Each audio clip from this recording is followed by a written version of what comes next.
Hi everyone, I'm David Fisher, and this is Presidential Chronicles, a series of books and videos on American history as seen through the lives of the presidents of the United States. This episode is from the life of James Buchanan, and the focus is Perilous Interregnum. The year is 1860, it's an election year. James Buchanan, the incumbent president, would not be on the ballot. He had taken a one-term pledge, so he was not up for re-election, but he was very focused on this election and very worried. First part of his concern, the Republican Party, which had first run a candidate for president against him in 1856, but now were really surging in popularity in the North only. It was a sectional party, but getting a lot of attention around their core principle of no more expansion of slavery beyond the states in which it already existed. The Republicans put Abraham Lincoln of Illinois forward as their standard bearer, and Buchanan was frankly concerned that if the Republicans could pull this off and win the presidency, that the South might give up and elect to secede over the perceived threats to their way of life. Well, what about his Democrats? This is what Buchanan was hoping, is they would unite around a strong candidate and be able to defeat Lincoln at the polls in November, but they were unable to unify. They met not once but twice in convention, first in South Carolina and then in Baltimore, Maryland, and they were unable to unify around a single candidate. Split sectionally. You had the popular sovereignty wing of the party going with Stephen Douglas of Illinois. The core South was rallying around John Breckinridge, the vice president of the United States. And then a fourth candidate was in the mix from the Constitutional Union Party with the name of John Bell from Tennessee. So lots of candidates in the mix as the folks went to the polls in November of 1860. Well, Lincoln won the North. He won all the big states. He wasn't even on the ballot in the states in the South, but the Democrats canceled each other's votes out. Lincoln won the whole North, and that was enough with those big states to win a majority in the Electoral College and become president-elect, even though he won less than 40% of the popular vote, the lowest amount on record. Well, James Buchanan now had 118 days to try to hold the nation together during this perilous interregnum. And he was going to cling to what he always did, the Constitution as his guide. The problem was the Constitution really did not anticipate the situation that he was facing. What he was facing was a national fracture that was happening right before his eyes. He knew the predicament he was in. In the very first cabinet meeting that Buchanan called for right after Lincoln's election, he said the business of the meeting was the most important ever before the cabinet since his induction into office. The immediate concern was South Carolina. Right after Lincoln's election, all federal office holders in that state resigned en masse. The federal courts were shuttered. The customs houses were shut down. There was announced plans immediately to hold a secession convention the following month. And then there was the issue of 3 federal forts manned by U.S. federal soldiers accountable to the commander-in-chief, the President of the United States, in Charleston Harbor. What was going to happen to these? Well, James Buchanan wanted to know what were his authorities, what were his obligations. He always turned to the law, so he asked his Attorney General, Jeremiah Black, to answer some specific questions. And one of the first answers that came back was federal law was still supreme in South Carolina and needed to be enforced. This was problematic, though, for a couple of reasons. First of all, that there was nullification going on perhaps in South Carolina about federal laws. Well, nullification had been going on in the North for a better part of the last decade. A lot of the northern states had passed so-called liberty laws to exempt people or get around the fugitive slave law that was so critical to the South, passed in the Compromise of 1850, a decade before. So you've been sort of allowing nullification to prosper in the North. Could you really go against that in the South? There was a consistency challenge. But you also had the practical matter that the Constitution talks about the federal executive and the federal government going to suppress rebellions or insurrections within individual states. But a couple things typically had to occur. First of all, the rebellion had to have actually already occurred, and there was no force of arms yet going on in South Carolina. And second of all, typically you needed to have a request from the state legislature or the state governor to actually ask for that support to come in and do something about a potential insurrection. And that certainly wasn't forthcoming because they were all aligned with the secession folks.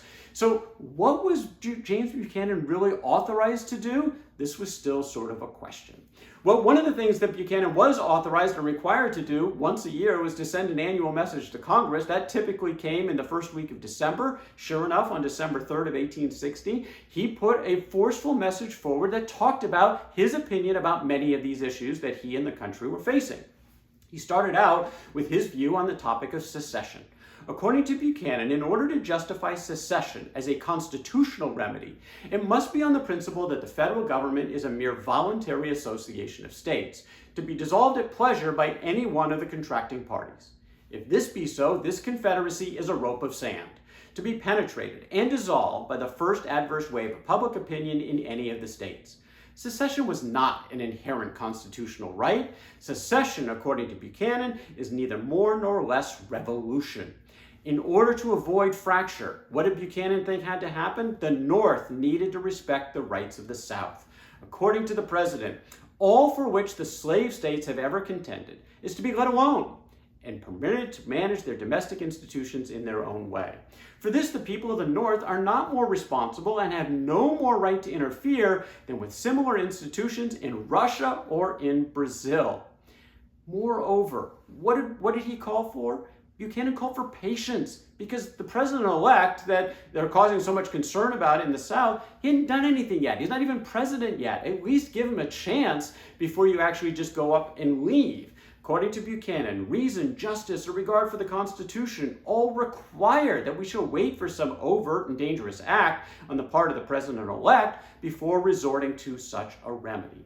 Finally, as a tenant, as president, no one should assume that he would take on any power that is not authorized in the Constitution. There was little he could do, in fact, as the executive in his reading of the Constitution, because if anything, Congress was responsible for dealing with this situation. Buchanan said that Congress alone has power to decide. Apart from the execution of the laws, so far as this may be practicable, the executive has no authority to decide what shall be the relations between the federal government and South Carolina. Any attempt to do this would on his part be a naked act of usurpation. It is therefore my duty to submit to Congress the whole question in all its bearings. But Buchanan even went further than that in muddying the waters, because he said even Congress had limitations. He asked the question, did Congress have the ability to even grant the executive the authority to use military presence to try to avoid a seceding state? And this was Buchanan's response. Has the Constitution delegated to Congress the power to coerce a state into submission which is attempting to withdraw, or is actually withdrawn from the Confederacy? If answered in the affirmative, it must be on the principle that the power has been conferred upon Congress to make war against a state. After much serious reflection, I have arrived at the conclusion that no such power has been delegated to Congress or to any other department of the federal government. Well, for this statement, Buchanan was really ridiculed and decried from his political enemies, who thought this was an abdication. What do you mean there's nothing we can do? According to William Seward, a leading Republican, he said that his view of Buchanan's statement was that no state has the right to secede unless it wishes to, and that it is the president's duty to enforce the law unless somebody opposes him. Part of this ridicule. Well, basically, Buchanan was saying secession is illegal, but the federal government really doesn't have a constitutional opportunity to do anything about it. To most, this just seemed like complete abdication of responsibility, almost hiding behind the Constitution as opposed to providing the kind of leadership the nation was looking for. But this is how James Buchanan viewed the situation. Didn't get better after this. Buchanan did try to suggest some potential constitutional amendments that would actually ensure some of the rights of the South are further protected in the Constitution, but these didn't go very far. He also went to do some back-channel discussions with the president-elect, Abraham Lincoln. Maybe they could jointly call for a constitutional convention, a convention of the states, to address some of these concerns. But Lincoln basically had the policy, there's only one president at a time. It's not me right now, Mr. Buchanan, that's your responsibility. And Lincoln stayed silent. He was mute the entire interregnum. The first time the country would really hear from him on any of these topics would be March 4th in his inaugural address. In the meantime, in South Carolina, Major Robert Anderson, a West Point graduate, a war veteran, was responsible for the 3 federal forts in Charleston Harbor. Fort Moultrie was the strongest. Fort Sumter was just sort of coming online with all its defenses, and then Castle Pinckney, which is an older and more dilapidated fort, all three in Charleston Harbor. On December 10th, Secretary of War John Floyd provided instructions to Major Anderson. He was to defend the forts if attacked, he was to hold those forts, and he could adjust his troops from one fort to the next if he felt that was militarily required. On that same day, a group of congressmen from South Carolina went to the White House to issue President Buchanan a warning. Don't change the status quo in Charleston Harbor. Do not try to reinforce those forts. Do not try to adjust your troops. Those actions will not be tolerated by the people of South Carolina. Obviously very tense, and cabinet departures were next. The first was Howell Cobb, the closest to Buchanan throughout his presidency. He was from Georgia. He was aligned to the rights of the South. He really was a strong supporter of Buchanan. He was sorry to leave on his watch, but his country, as he saw it, was departing. He saw the writing on the wall of secession, likely not only in South Carolina, appeared imminent, but the other southern states as well, so Howell Cobb opted out of the cabinet. Next to go was Lewis Cass, the Secretary of State. He didn't think that Buchanan was being aggressive enough in his commitment to enforce those forts that were in South Carolina's harbor, so Lewis Cass left. Buchanan always had a lot of support from the South, given his policies that tend to lean in that direction, but now Southerners were getting upset at him as well. His longtime friends, John Slidell, William Gwin, they broke with the president for his refusal to commit not to enforce those federal forts in South Carolina. So he was increasingly alone across the board. Next up, December 20th, 1860, the South Carolina Secession Convention was held. They voted 169 to nothing to sever ties with the United States. 5 days later, December 25th, Major Anderson agrees that he comes to the conclusion he can't hold all three of these facilities. So he's got to consolidate his folks, and he chooses Fort Sumter to do so. He actually takes all his troops in the midst of darkness on the night of the 25th, puts them all in Fort Sumter, and the South exploded, really putting their ire directly at the President of the United States, James Buchanan. They had warned him, don't change the status quo in these forts. That, in their minds, included just moving troops from one to the next. Buchanan argued that, well, I didn't give that order. Major Anderson did that on his own authority, but that authority had been given to him by the Secretary of War. So really, this was supporting administration policy, but it got really tense there between Buchanan and the South Carolinians. First of all, militarily, South Carolina basically took Forts Moultrie and Pinckney. They put Fort Sumter under siege. December 28, a commission of South Carolina representatives went to meet with the president and said, get these people out of our territory. Get them out of those forts. And Buchanan said, no, that's still U.S. federal property. I have no right to actually give them to you and abandon them, so he's not going to do that. Again, tense situation going back and forth between these different parties. Buchanan then put a special message forward on January the 8th, where he laid bare, he's about halfway through the interregnum now. He's tried some things. They're not working. But if you want to blame somebody, look to Congress. It's their responsibility, according to the president in his message to that body. Buchanan wrote, the fact cannot be disguised that we are in the midst of a great revolution. I commend the question to Congress as the only human tribunal under Providence possessing the power to meet the existing emergency.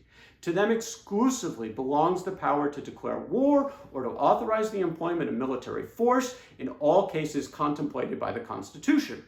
And they alone possess the power to remove grievances which might lead to war and to secure peace and union in this distracted country.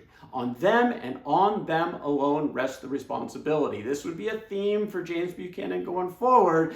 If this thing falls apart, don't blame me. Well, final effort was a peace conference in Washington, D.C. A group of Virginians called folks from across the country. 33 states actually sent representatives, a last-ditch effort to come up with some way to avoid civil war. In the meantime, you've got 6 more states have seceded, so none of the seceding states actually decided to show up at this conference. And the conference eventually went nowhere. John Tyler, the former president, was actually the president of this conference. He met with Buchanan on several occasions. There was some discussion again about constitutional amendments, but even Tyler eventually gave up. He could not support them. They were submitted to Congress, but they all went nowhere. At this point, Buchanan's simply trying to hold on till March 4th so that there's no actual fracture on his watch. Yes, 7 states had seceded, but no violence has occurred. The United States still was in control of those forts in Charleston Harbor. But in essence, this was all happening at the very end of Buchanan's watch, where he was essentially powerless. This was his view, ultimately, to conclude that during this perilous interregnum, he would hide behind the Constitution, he would be the legalist rather than the leader that the country was looking for. Whether or not there was something he could have done to avoid the secession and what happened in the early tenure of Abraham Lincoln when Fort Sumter was attacked, that's a question, but what he did do was clearly ineffective. That is James Buchanan and Perilous Interregnum, from the life of James Buchanan. For more presidential chronicles, check out my books on Amazon.com, and don't forget to subscribe to my YouTube channel. Until next time, I'm David Fisher, and this is Presidential Chronicles.